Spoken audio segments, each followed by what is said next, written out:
Miami-Dade County, where police actually had to break up a scuffle this morning outside the canvassing board.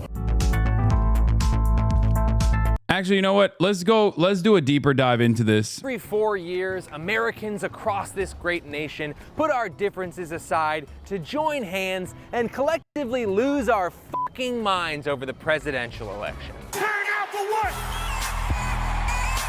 We singing Trump, Trump. They're eating the dogs. Now, we've seen some pretty crazy stuff in recent years, but if you're thinking 2020 was the most hog-wild election in modern history, you have absolutely got to hear about what went down in the year 2000. Because if you're some kind of Rizless Gen Z damn Danieling sheesh lord, you may be surprised to hear that in the year 2000, there was a literal and verifiable stolen presidential election. And even if you're over the age of 30 and maybe remember hearing something about hanging chads and Florida recounts, the details are certifiably insane. And if nothing else, it's good to just remind ourselves of the fragility of elections in the United States and why your vote, yes, I'm talking to you, really does matter in shaping the next 4 years. And hell, I'll say it, I'm crazy, maybe even beyond. Hi, I'm Raleigh Williams, a guy with a climate science and policy degree and a raging obsession with an election that happened almost a quarter of a century ago. And this is a video about stealing a presidential election. Welcome to Climate Town.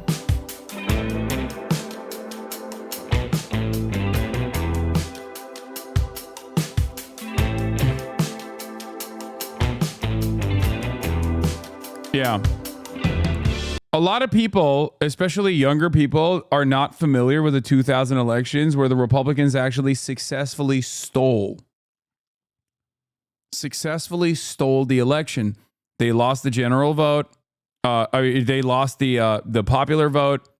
And the only way that they were able to win the state of Florida was because George W. Bush's brother, Jeb Bush, was the literal fucking governor. And the right-wing Supreme Court at the time allowed them to steal this election. And they successfully intercepted the recount process by starting what is known as the Brooks Brothers riot. This was carefully crafted and conducted by Roger Stone and many Republican staffers, including but not limited to Amy Covid Barrett and Brett Kavanaugh. In the year 1999, a significant portion of the country genuinely believed that when the date rolled over from 99 to 00, all of our computers would self-destruct, launch the nukes, and destroy America's economy. It was called Y2K, and it was a dumb thing to be afraid of, but in their defense, in 1999, computers looked like this.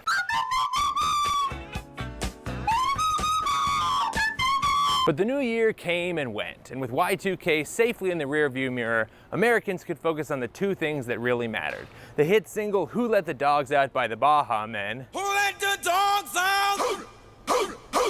and the 2000 presidential election. Choose your character. In the blue corner was Al Gore. He cut his teeth as a Democratic senator from Tennessee before becoming vice president to a saxophone-toting, sexual relations with that woman-denying president by the name of Bill Clinton. Gore released a best-selling book about global warming and the environment back here in 1992. He released the award-winning documentary An Inconvenient Truth that supercharged climate change awareness here in 2006. But here in 2000, he's running for president. Today, this is actually one of your worst takes. I watched this happen. The Gore campaign only ever sought selective recounts, and the only way he'd actually win is by admitting votes that weren't legal. Yeah, the problem that occurred. I mean, he'll go into it, and you'll see what happened. The problem in this situation is that very obviously, like, an insane amount of votes were directly falsified. Okay. An insane amount of votes were very clearly, went to candidates that they were not supposed to go to as a consequence of butterfly ballots and hanging chads. I announce that I am a candidate for president. I'm sure he will describe it. And in the red corner is George W. Bush. Not to be confused with his father and the president from 8 years earlier, George H.W. Bush. George Regular W. Bush was a Texas oil man who founded an oil and gas exploration firm, then became the co-owner of the Texas Rangers, and then became the governor of Texas, and in the year 2000, he's the Republican candidate for president. We will renew America's purpose. It's Gore versus Bush. It's Climate Guy versus Texas Oil Man. It's election 2000, and it's right now. Who let the dogs out? Who let the And if you're wondering why they're all so focused on a big map, Yeah, don't forget the Florida Secretary of State, Katherine Harris, was the co-chair of Bush's election commission. She literally was the decision to call Florida on election night and not restart it until the Florida Supreme Court told her to resume counting.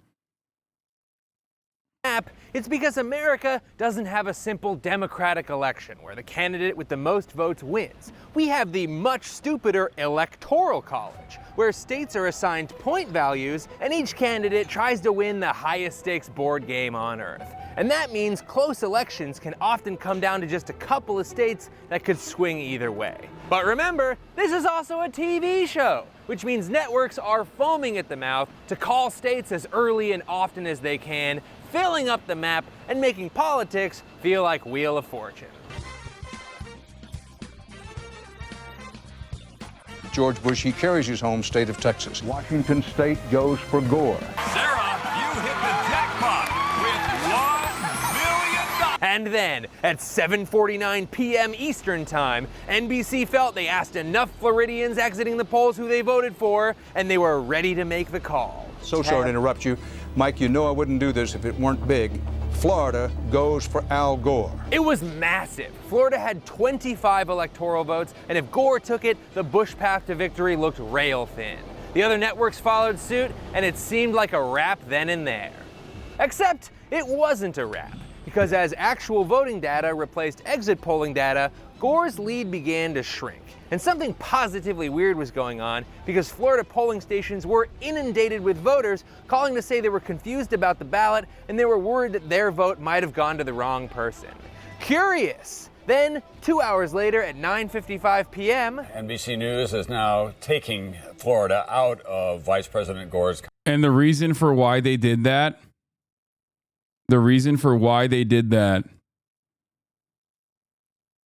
was because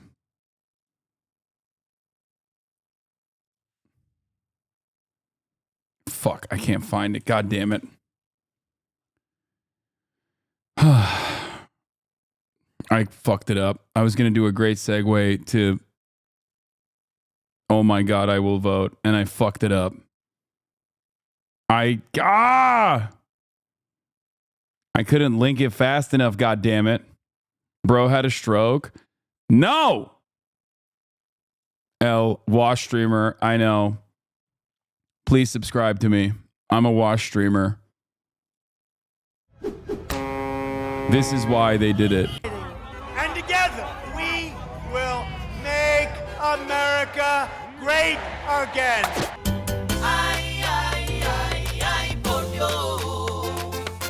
Yo voy a votar por Donald Trump. Ay, ay, ay, ay, por Dios. Yo voy a votar por Donald Trump. This is how it happened. This is the story. Okay. I'm not running ads. My contract's over with Amazon, with Twitch. So I'm not running ads, but in the future, if I decide to run ads again, you might want to subscribe to avoid those ads. Or if you want to send me links and things of that nature, including Yo voy a votar por Donald Trump. Twitch Prime is free. Also, yeah, links like this. Exactly. Links like this.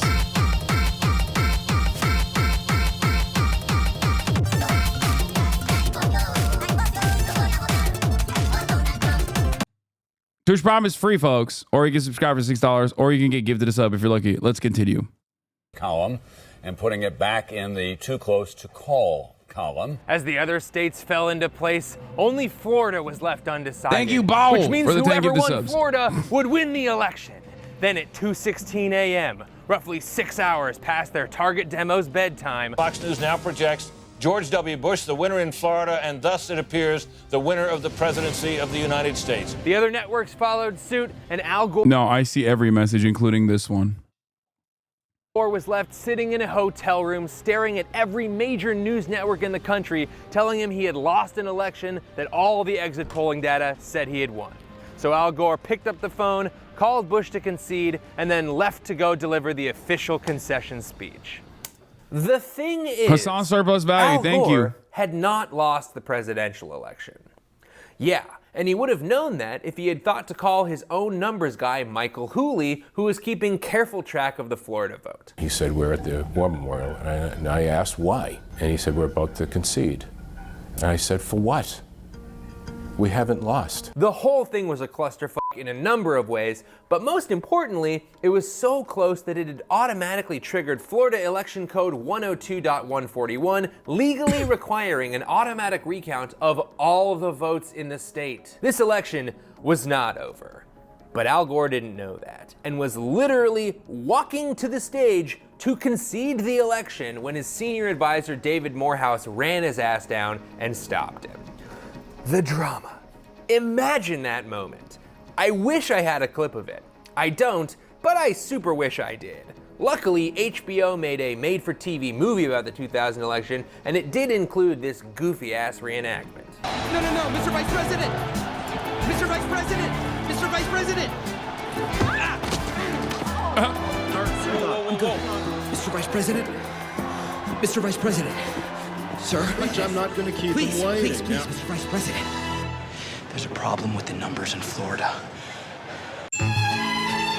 That's amazing. And then, in the most awkward phone call of his entire life, Gore called Bush back to unconcede.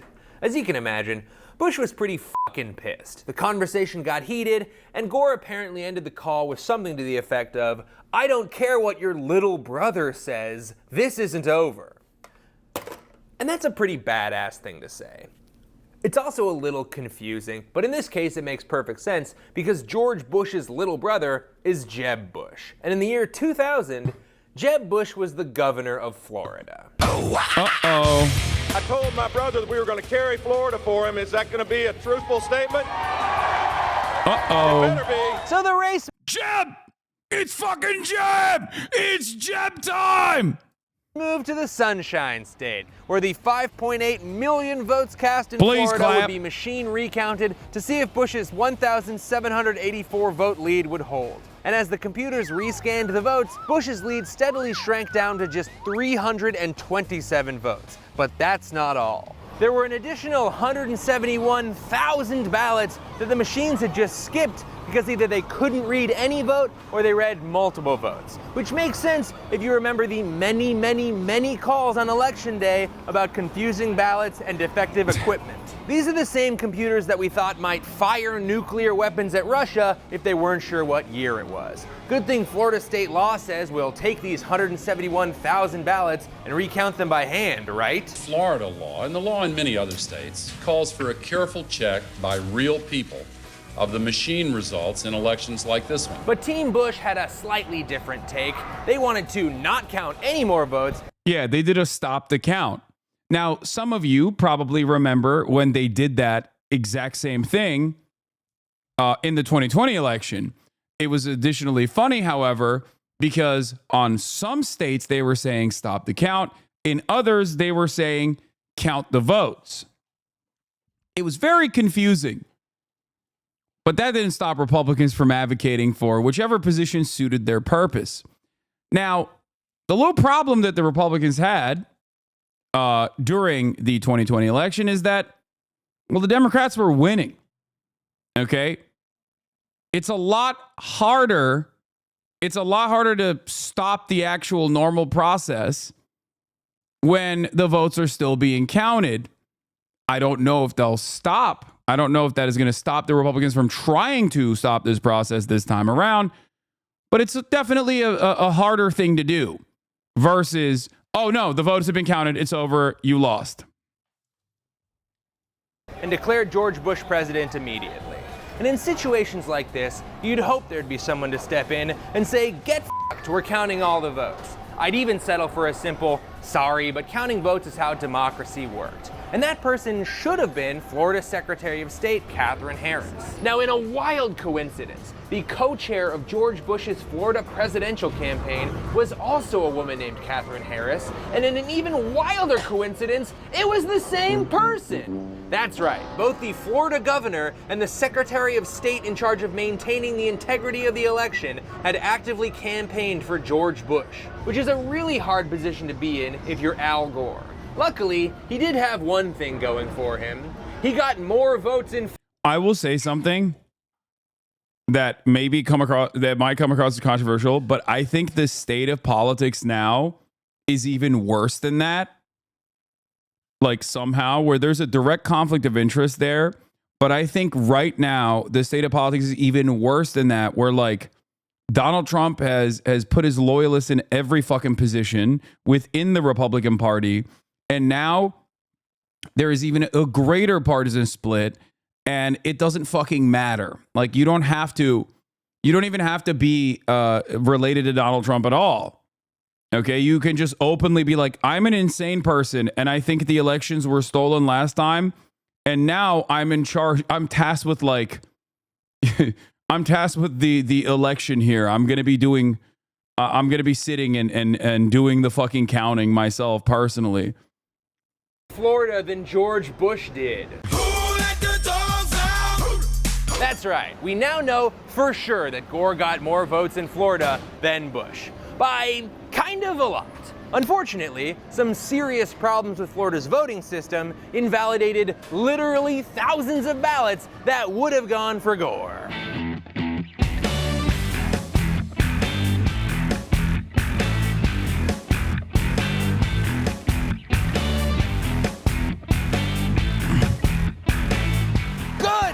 People, this election is a mess. First off, thousands of voters across the whole state of Florida showed up to the polls and found they're not allowed to vote. That's right, newly elected governor and longtime little brother Jeb Bush oversaw a purge of the voter rolls.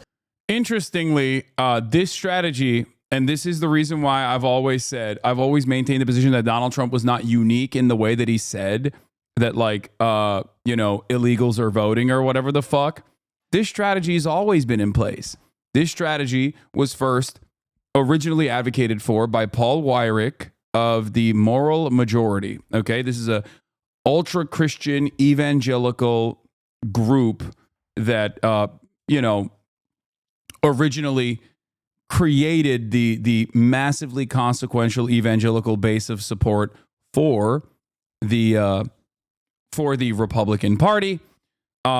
Paul Weyrich very openly used to say, a lot of you have goo goo gaga government syndrome.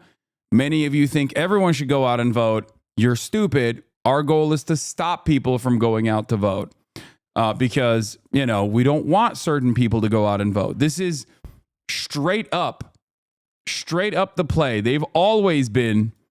Oh, here it is. Goo goo government syndrome. In 1980, Paul Weyrich, the founding father of the conservative movement, addressed a seminal religious right gathering held in Dallas in the fall of 1980. Have what I call the goo goo syndrome. Good government. They want everybody to vote. I don't want everybody to vote. Elections are not won by a majority of people. They never have been from the beginning of our country, and they are not now. As a matter of fact, our leverage in the elections, quite candidly, goes up as the voting populace goes down. Yep. Who's this? That's Paul Weyrich. He's a real fucking demon. One of the worst demons in a sea of other incredibly consequential demons in American politics.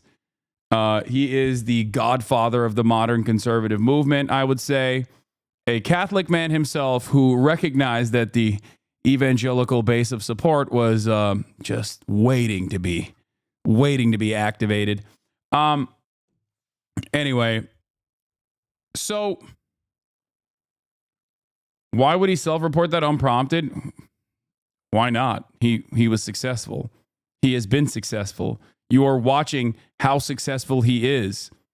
These people don't care. They run this shit.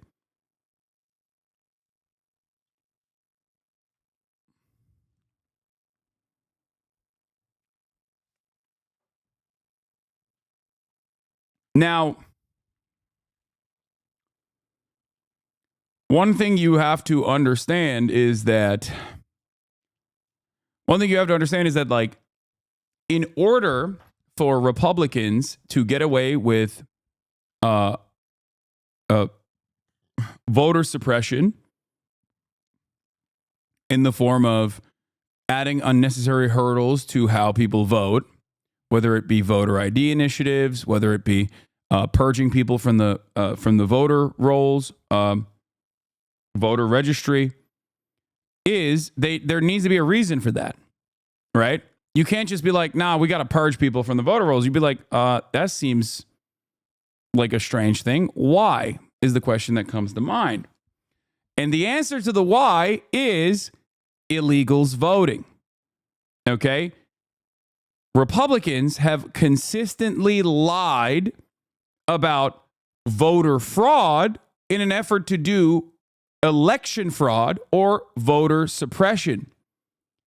There is no evidence to show that there is a tremendous number of illegal voters out there. And as a matter of fact, there's only evidence to show that this does not happen. Okay? It is so marginal that it is statistically insignificant. Republicans have tried to prove that there is mass voter fraud happening. Illegals are coming in and they're voting for the Democratic Party over and over and over again. That has never been the reality. As a matter of fact, the reality is the exact opposite. That does not happen. Every single time they have set forth election committees, election integrity committees, including but not limited to Donald Trump, who also did this, bipartisan committees tasked with looking at election integrity, and George W. Bush himself did this as well. They have always found that there is no voter fraud. There is virtually 0.001% voter fraud occurring, and that is so statistically irrelevant that it would be ridiculous to say that this is happening en masse. Having said that, however, Donald Trump greatly expanded on that messaging and followed it to its logical conclusion that it definitely is happening, and it's definitely happened this time around. It happened the last election cycle. It's always happening. So I'm just not going to agree to the results of the election. Okay? And they're gearing up for that already. Donald Trump has, this time around, in this election cycle, said, elections are about who has a better legal team. Republican National Committee is now suing the city of Milwaukee over observer access to early voting polling places, access on election day. And they've already started. And they're not going to stop. Just so you understand.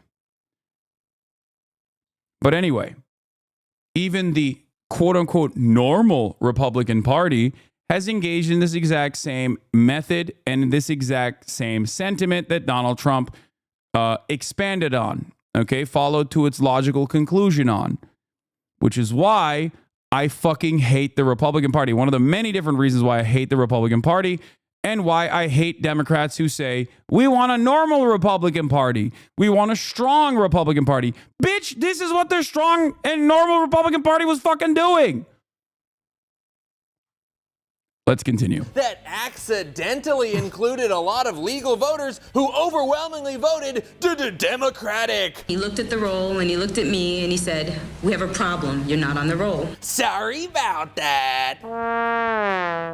Now, down here in Palm Beach County, they used a ballot with such bad graphic design that thousands of Democratic Jewish voters accidentally voted for the alt-right anti-Semitic candidate, Pat Buchanan. The Democrats were listed second.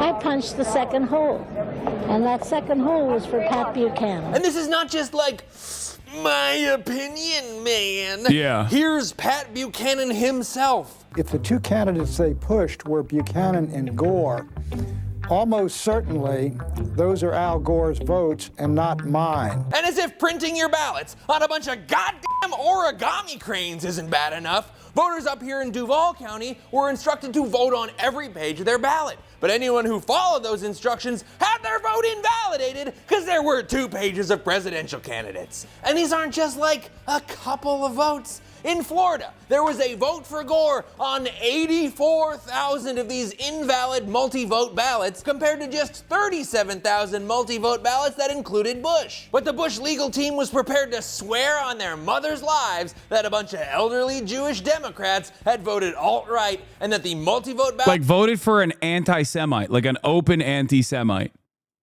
were uncountable because technically there's no way to tell for sure. By the way, that right there is another like change in attitude where you had an overt anti-Semite go on television and be like, yeah, these Jews did not vote for me.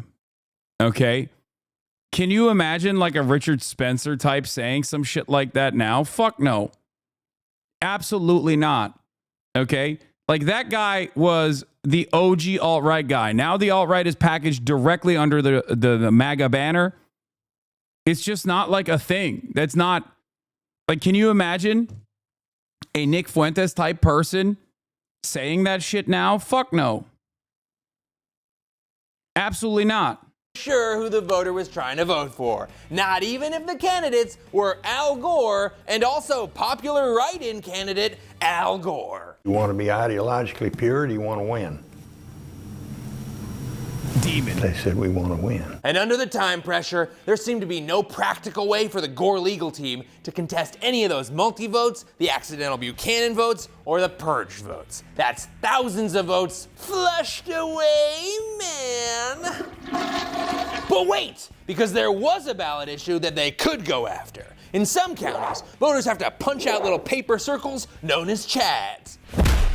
It sounds simple, but sometimes that chad hangs on for dear life. And other times, that chad receptacle fills up so goddamn full that you can't punch yours out at all. Now you got yourself one of the thousands of pregnant or dimpled chad ballots that never got counted. But since these chad-stricken no votes could indicate just one candidate, the Gore team set their sights on hand recounting ballots with pregnant or dimpled or swinging chads, and in doing so, ushered in a dynasty of just the absolute hackiest talk show jokes. I had to go to the doctor today. You know why? I have a hanging chad.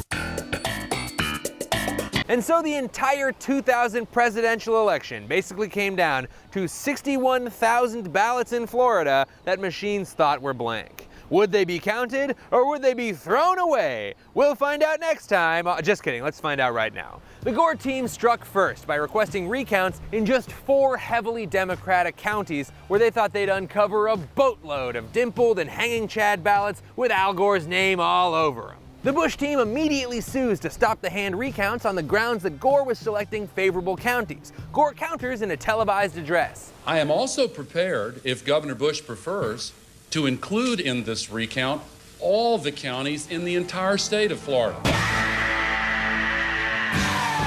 Bush ignores the offer and doubles down on the lawsuit to stop the 4 recounts, but loses the case and the recounts are a go. Point Gore. But the Bush bench is deep. They had to let the recount start, but no one said they had to let it finish. So Secretary of State and Team Bush MVP Katherine Harris tightened the recount deadline, and Republicans worked to slow down the actual vote counting itself. They argued over every vote. Vote for 6 Republican Party challenges. 4 more votes for Gore.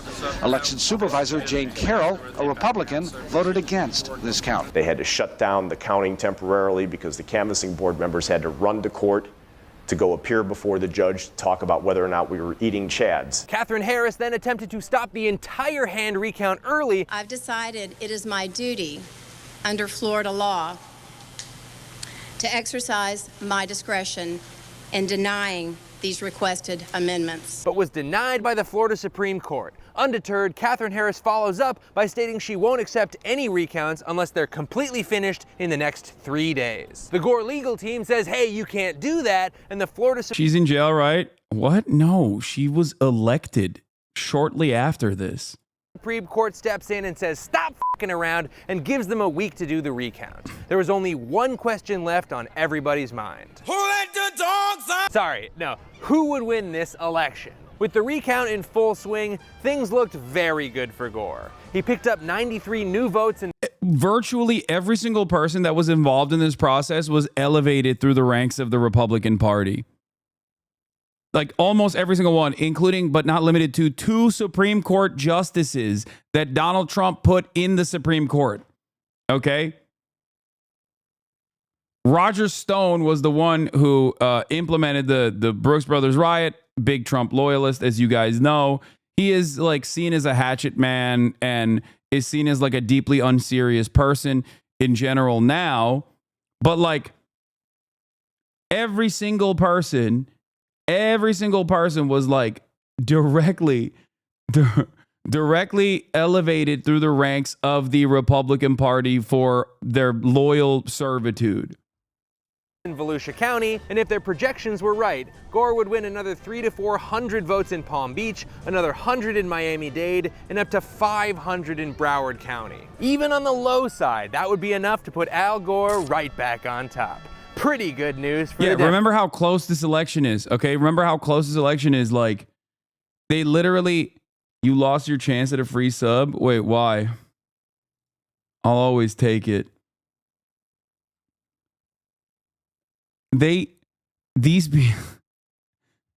Like, not only did Al Gore already win the popular vote, he would have won Florida as well if the recount process took place in the way that it was supposed to.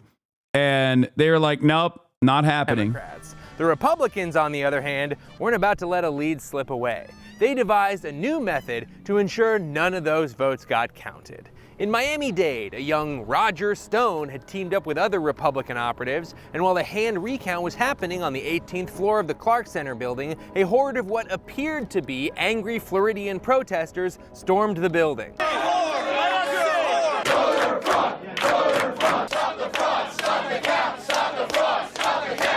Stop the count, stop the fraud. An instant classic. This horde of men in suits banging on windows and attempting to stop the count, stop the fraud. Disrupt an American presidential election would become known as the Brooks Brothers riot. After one of Gore's lawyers was chased down and harassed for the crime of having a sample ballot in his hand, the Miami-Dade canvassing board felt sufficiently threatened and they had had enough. They stopped the recount. And if you're wondering if this was a spontaneous bunch of protesters or some kind of group of Republican operatives trying to steal an election for their team, here's a picture I think can really answer that question. Yeah, Tom Pyle, Texas GOP official, Gary Malfus, GOP chief counsel, Rory Cooper, GOP congressional committee, Kevin Smith, GOP analyst, Steve Brody, GOP aide from Tennessee, Matt Schlapp, Mr. Rapist himself, okay? Mr. Sexual Favors himself, Matt Schlapp, Bush campaign staff at the time, Roger Moore's GOP aide, Dwayne Gibson, aide from Chuck Royal, GOP, Lena McConkey, GOP's, I guess, assistant, is that? No recount means no change in votes from Miami-Dade. But surely the Palm Beach County votes could go Gore's way, right? Yeah, they could have, if they had finished the recount. But since Katherine Harris was Secretary of State, she was able to move the Palm Beach County deadline up a day to the Sunday after Thanksgiving. So the Secretary of State has apparently decided to shut us down with approximately 2 hours perhaps left to go. And that's how she chose to exercise her discretion. We believe there are approximately 800 to 1,000 ballots left to count. So unfortunately, at this time, we have no other choice but then to shut down. The supervisor for elections needs to... I present to you Trump's legal argument.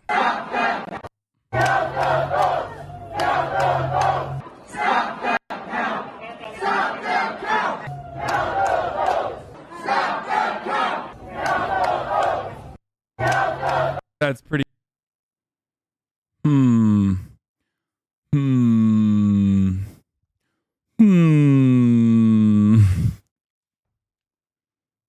Seems like, seems like history just does not change. Hurriedly gather all the paperwork and prepare to file the returns that we have. We certainly don't want to get anything in there at 501. Palm Beach submitted a partial recount, and Katherine Harris gave him the old 2 for flinching and rejected it for being incomplete. Once again, Al Gore would get none of the newly counted votes, and it looked like this whole refusing to count votes in a Democratic election was a real winning strategy for... Just so you guys understand, Secretary of State of Florida from 1999 to 2002. And then after this, because people were asking, like, what happened? Like, did she go to jail for this? Yeah, dude.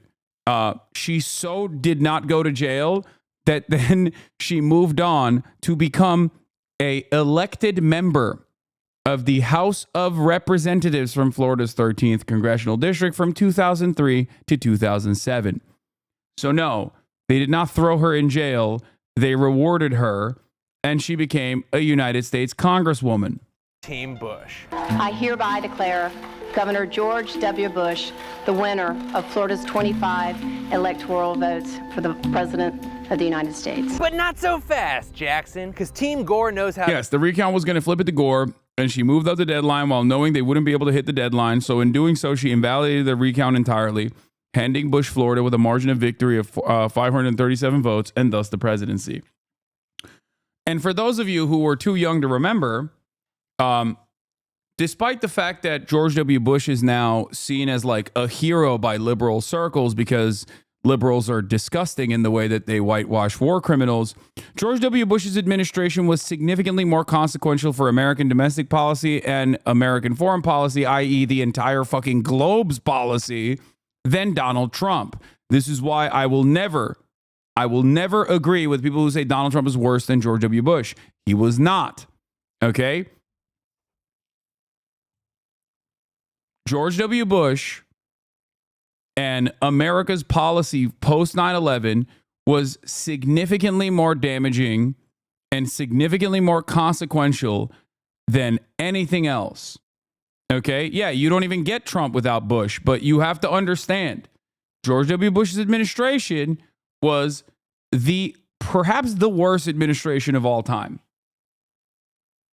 How to play the hits. They filed yet another lawsuit, and the Florida Supreme Court decided that they weren't going to let a bunch of computers that looked like this and George Bush's 2 best friends decide who got to be president. The court shall order a manual recount of all undervotes in any Florida county where such a recount has not yet occurred. The Florida Supreme Court ordered a hand recount of the entire state because they weren't about to let Florida be the butt of everybody's jokes for the next 24 years.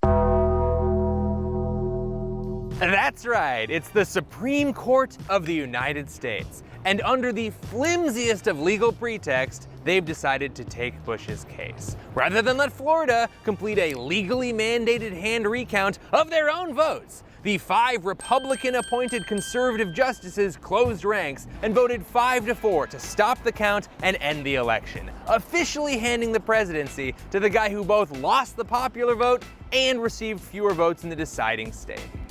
5-4, huh? So you do understand democracy. And as if to admit that they shouldn't have stepped in to subvert an election, the 5... Yeah, good thing that the Supreme Court isn't like slammed in that direction. Oh, wait, the people that worked on this process literally are now in the Supreme Court themselves. Oh my God, it's 6-3 now. Oh my God!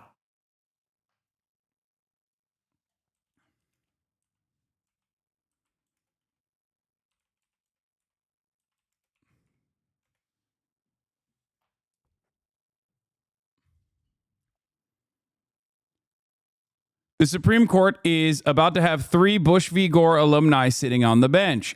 Judge Amy Coney Barrett, once confirmed, will be one of 3 Supreme Court justices who assisted the legal team of the then Texas Governor George W. Bush in the Florida ballot recount battle that came down to a single vote at the Supreme Court.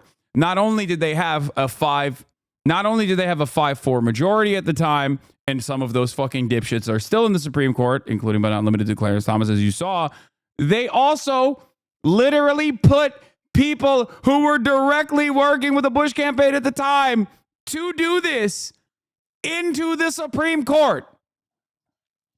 The court's December 12, 2000 decision cutting off Florida recounts tore apart justices in the nation And the case hovers in the air today as America approaches the November 3rd presidential election. This was from all the way back in 2020. Other current justices benefited from the decision giving Bush the White House over Vice President Al Gore as they eventually became Bush appointees to the bench. Conversely, a pending judgeship for one of the current members was derailed by Bush v. Gore temporarily. Of the original 9 who decided the case 2 decades ago, only 2 remain, Clarence Thomas and Stephen Breyer. And they were on opposite sides. Following our descriptions of the judges' associations, anyway, the 3 who assisted Bush, Chief Justice John Roberts. Roberts flew to Florida in November 2000 to assist Bush's legal team. He helped prepare the lawyer who presented Bush's case to the Florida State Supreme Court and offered advice throughout. Roberts also faced a singular personal challenge during the 36-day ordeal that extended from November 7th election day to the court's late hour December 12th ruling. Then in private practice, Roberts was preparing to argue before the justices in a separate business case on November 29th, and within days in December, the baby boy he and his wife had planned to adopt was born. Justice Brett Kavanaugh. He was in private practice in 2000 and helped the Bush legal team. He wrote on a 2018 Senate questionnaire that his work related to the recounts in Volusia County, Florida. Amy Covid Barrett herself wrote on the questionnaire she submitted to the Senate on her Supreme Court confirmation review. One significant case on which I provided research and briefing assistance was Bush v. Gore.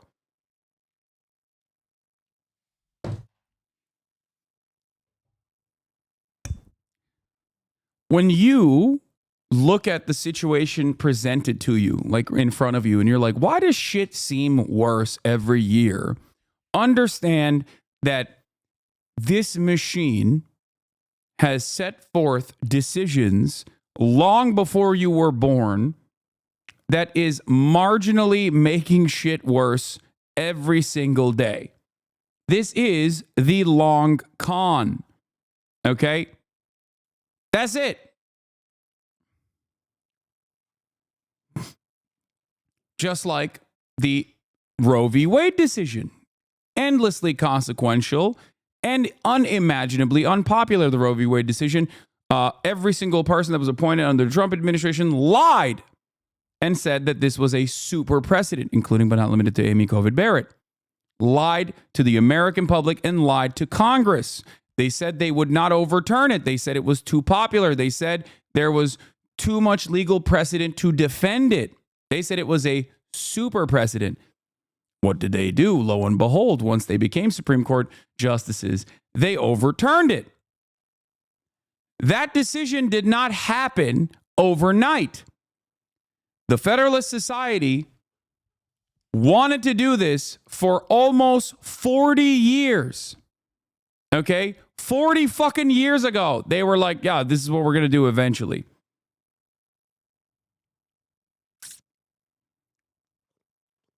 I need you to understand that.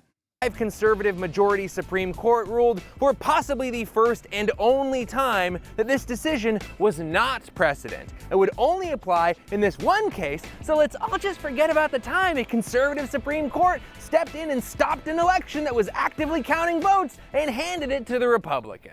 And there have been some incredible think pieces written about this whole affair, but possibly the best quote comes from the dissenting opinion of Justice John Paul Stevens. Although we may never know with complete certainty the identity of the winner of this year's presidential election, the identity of the loser is perfectly clear. It is the nation's confidence in the judge as an impartial guardian of the rule of law. And that is how the U.S. presidency ended up in George Regular W. Bush's hands in the year 2000. Honestly, it's a pretty depressing story, and you might even be wondering why I decided to cover it. Well, here's the thing. It's a presidential election year once again.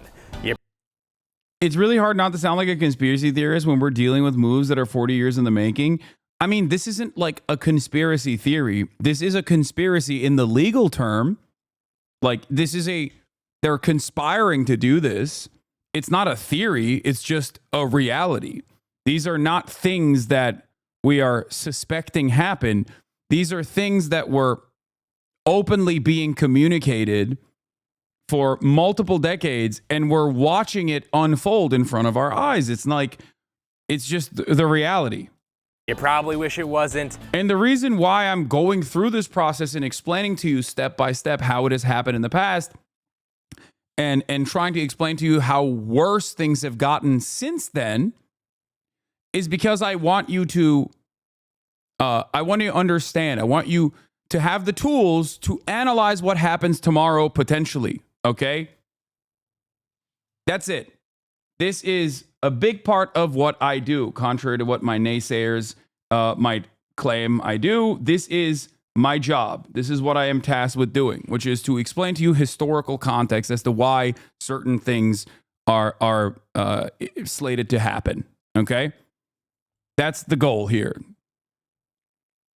Hopefully, your takeaway is we must not repeat the mistakes of the past. That's the goal of giving you historical context.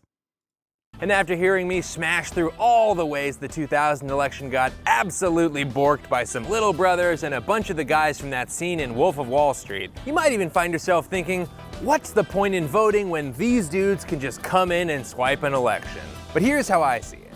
The biggest problem with the 2000 election was that it was too goddamn close. Sure, this kind of thing is exciting as hell. Is this the dagger? But this is the election for the President of the United States. And when we're trying to finally double down on the biggest pieces of climate legislation ever, we don't want a buzzer beater. We want to win by 40. We want a blowout. We want to light the scoreboard up so hot it becomes self-aware like in the movie Space. But you guys understand, like, why. I hope this helps you kind of come to terms with why I'm so critical of the Democratic Party's messaging on this stuff whenever they say dumbass shit like, we want a strong Republican Party, okay? There is nothing that frustrates me more than watching the party that I'm supposed to be in favor of, supposed to be in support of, the party that is supposed to closely align with my values, maybe not with the entirety of it, but like still the party that is supposed to be the counterbalance against like the endless creep towards fascism, openly priming their base to normalizing this kind of shit. Because every single time you hear Nancy Pelosi say things like, we want a strong Republican Party, we want the Republican Party of the past, this is what they're pointing to. This is what the Republican Party of the past did. And the only reason why you say stuff like that is because you either forgot what the Republican Party of the past did, or because you want to effectively prime your base into, hoping and dreaming that there is a different Republican Party out there. Project 2025 doesn't end with defeating Trump. It ends with defeating the whole Republican Party. Exactly. Thank you.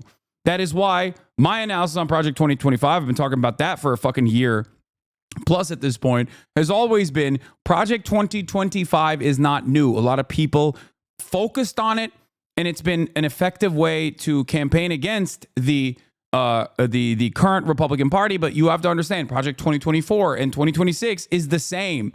Donald Trump was implementing Project 2025. How much do you blame the media for this mess? 2000, I blame them a lot, but even in this year, the media always takes the right-wing framing. It kills me. Yeah, it's never stopped. Medium rare orgy, details matter. Bush v. Gore was decided 7-2, not 5-4. 5-4 was on the remedy. Another detail, the attempt was to count undervotes, but not overvotes. Medium rare OG is a Bush v. Gore truther, saying that like no, Bush definitely won regardless.